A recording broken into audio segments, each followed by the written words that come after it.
퍼센트를 넘어서고 있습니다.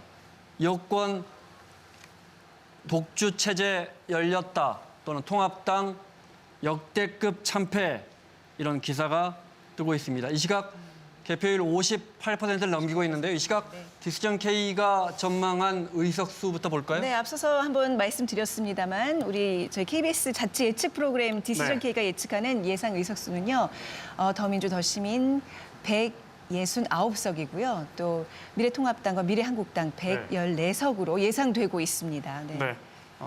민주당이 더불어시민당과 함께 과반을 훌쩍 넘기는 의석을 확보할 것으로 예상되고 있습니다. 이번 선거 결과를 상징하는 두 개의 지역을 좀 살펴보겠습니다. 먼저 인천으로 가겠습니다. 인천은 모두 13개 의석이 있는데 띄워주시죠. 현재 판세 보겠습니다. 네. 더불어민주당이 지금 더불어민주당이 11석, 그리고 미래통합당 1석, 그리고 무소속 1석으로 지금 예상이 되고 있습니다. 개표율이 64.8% 진행된 상황이고요. 지난 총선에서 미래통합당은 6석을 가지고 있었는데 이제 무소속의 윤상현 의원이 당선된다고 해도 2석밖에 안 됩니다. 위원장님. 그 전국 선거에서 그래도 이게 이 풍향계를 알아볼 수 있는 데가 인천하고 대전이라고 생각하거든요. 그런데 이번에 인천하고 대전에서 이 미래통합당이 거의 의석을 많이 못 얻는 패배를 했다는 것이 이번 선거 전체를 상징하는 것이라고 보고요. 인천 같은 경우에는 정말 아쉬운 것이 이 공천 파동이 굉장히 심했습니다. 이번 막판 공천 과정에서 또 공천 실패라 그럴까요? 이런 요인들도 겹쳐서 사실 인천 가운데서도 4군데 내지 5군데는 그 정치 지형으로 볼 때 미래통합당이 충분히 가져올 수 있는 데인데 이번에 그거를 거의 뺏길 위험에 있는 것이죠. 그리고 대전도 공천에 아쉬움이 있다. 공천 실패 요인을 빼놓을 수가 없습니다. 예를 들어서 연수 같은 경우에 후보가 계속 바뀌는 이런 방금 전 보니까 민경호 후보가 약간 뒤지고 있는 것 같더라고요. 거기는 이제 엎치락뒤짝하니까 끝까지 봐야 될 것 같고요. 그 공천이 첫 번째 공천 발표가 윤상현은 컷오프로 시작해서 마지막 공천 발표가 민경호 후보 공천하는 걸로 끝났거든요. 엎치락뒤짝. 그 모든 것이 다 집약적으로 보여준다고 봅니다. 보여줄 수 있으면 지금 연수를 보여주실래요? 정일영 후보가 인천공항공사 사장 출신의 정일영 후보가 43%. 43.4% 지금 득표율 보이고 있고요. 민경욱 후보가 39.1%입니다. 두 후보 간 차이는 4.3%포인트입니다. 다시 이번엔 대전으로 가겠습니다. 대전의 판세를 보도록 하죠. 대전은 지금 개표율이 45.3%인데요. 더불어민주당 7석 예상되고 있습니다. 대전은 파란색입니다. 근데 저희 대전 가운데서 지금 추세적으로 볼 때 한두 군데는 그래도 미래통합당이 기대해 볼 수 있는 지역이 지금 나타나고 있거든요. 우리 정치합시다 대전 갔을 때 제가 대전이 민주당 넷 통합당 셋인데 다 현역이 공천됐잖아요. 그래서 한석이 늘더라도 민주당이 더 얻을 거다. 한석이라도 더 얻을 거다. 지난번. 그리고 이제 충남북 세종까지 다 합쳐도 두 당이 현역 숫자가 이제 오히려 조금 통합당이 많았지만 그 상황보다는 민주당이 한석이라도 충청권 전체에서 더 늘 거다.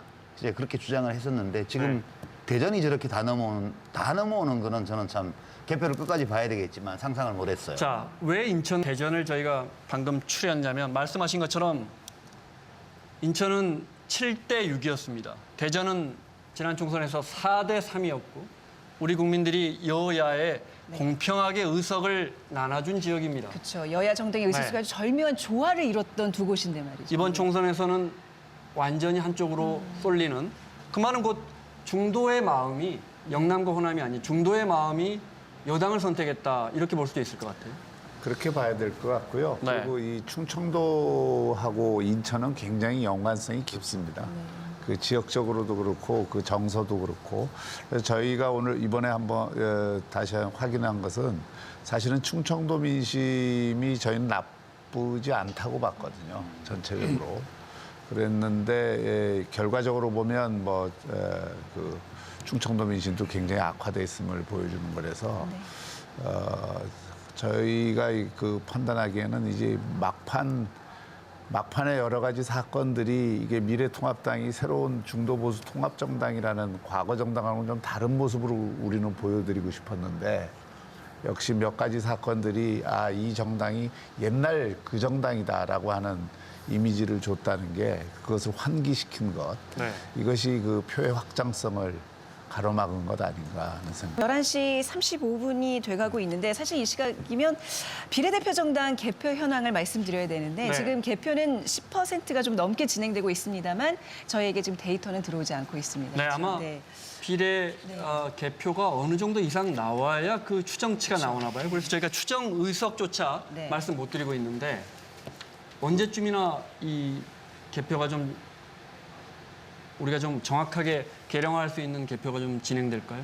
글쎄, 그거는 뭐 저도 좀 정보를 갖고 있지 못하기 때문에 네. 예, 그건 좀 더 저도 지켜보고 있는 입장이지만 지금까지 우리가 예측하는 것으로는 더불어 시민당과 네. 미래통합당이 비슷하게 얻게 되지 않을까. 네. 그리고 양당으로 표가 몰리면서 나머지 군소정당들이 예상보다는 지금 저조하게 좀 나오고 있습니다. 제가 네. 추측을 해보자면요. 지금 10% 약간 넘게 개표가 돼 있는 상황에서 35% 내외에서 네. 이제 더불어시민당이랑 미래한국당이 경합하고 있습니다. 그러면 17석 정도 됩니다, 대략. 예, 네. 그런데 문제가 지금 우리가 처음에 출구조사에서 보면 조금 더 미래한국당이 많을 걸로 이제 출구조사 예측이 됐죠. 근데 이제 출구조사에서 처음에 민주당하고 더불어시민당 합쳐서 155에서 178이라고 그랬는데 지금 디시전 K가 예측하는 바에 따르면 지금 169니까 그 범위에서 위쪽으로 와 있어, 여당이. 네. 야당은 그때 107에서 130이라고 했던 데서 아래쪽으로 와 있고요. 이건 무슨 뜻이냐 하면 출구조사가 보수가 과대 표집됐다는 증거예요, 이게. 네. 그러니까 사전투표에서 진보 보수의 비율이 어떨지에 대해서 보정을 했는데 실제로 이 사전투표는 여당 쪽이 많이 하고 본투표는 야당 쪽이 많이 하면서 출구조사하는 과정에서 야당 쪽이 그 다 합친 거에 비해서 네. 합친 거를 고려하면 너무 많이 잡혔다는 거예요. 그러면서 지금 개표 중반에 지역구 선거에서 보면 한 30% 개표됐을 때 사전투표함을 열기 시작하면서 이제 더민주의 지역구 1위 숫자가 확 늘어나고 통합당의 1위 숫자가 줄어들어서 이런 현상이 비례대표 개표에서도 똑같이 나타날 거라고 저는 봐요. 그래서 지금 예. 네, 17석 정도로 예상한다면 미래한국당과 더불어시민당이 17석 정도로 예상하고 열린민주당이 서너 석을 확보한다면 예. 산술적으로 보면요. 더불어민주당과 열린민주당이 합치면 교섭단체가 됩니다. 되죠. 네. 근데 그건 안 하겠다고 이미 안 하겠다. 그랬습니다. 더불어시민당은 입당하겠다고 했어요. 예. 근데 교섭단체가 되면 어떤 장점들이 있는지 알고 계시죠? 예, 근데 그거 안 한다고 그랬으니까요. 안 한다고 했습니다. 예, 안 한다고 했으니까 우리가 믿어야 될 것 같고요. 네. 만약에 교섭단체를 보험 요건이 만들어버리면 예를 들어 공수처장 임명할 때 위원 2명이 반대하면은 안 되는데 미래통합당이 위원이 공수처장 추천 위원이 1명밖에 안 됩니다. 그러면 가정입니다. 범 요건이 원하는 사람이 7월에 출범하는 공수처장에 올라갈 수 있습니다. 저희가 제일 우려하는 게 그런 거죠. 그래서 독주를 막아달라고 호소를 드렸던 건데 결국 지금 뭐 지방자치단체도 그렇고 중앙정부도 그렇고 사법부도 그렇고 심지어 이제 검찰까지 완전히 장악하게 되는 그런 상황이 오는데 이것을 이제 견제할 힘을 얼마나 갖느냐는 문제인데 저는 뭐 100석 이상의 정당이라면 견제의 힘은 기본적으로는 갖고 있다고 생각합니다. 네. 그런데 공수처장 같은 경우 그런 무리한 수를 쓰면 할 수는 있겠지만 네. 그걸 국민들이 용납하겠느냐. 자, 안 할 그렇게 거예요. 교섭단체는 만들지 않는다. 예, 그렇게는 네. 안 할 겁니다. 알겠습니다. 네, 자 이번 분석은 여기까지 듣고요. K큐브 다시 오겠습니다.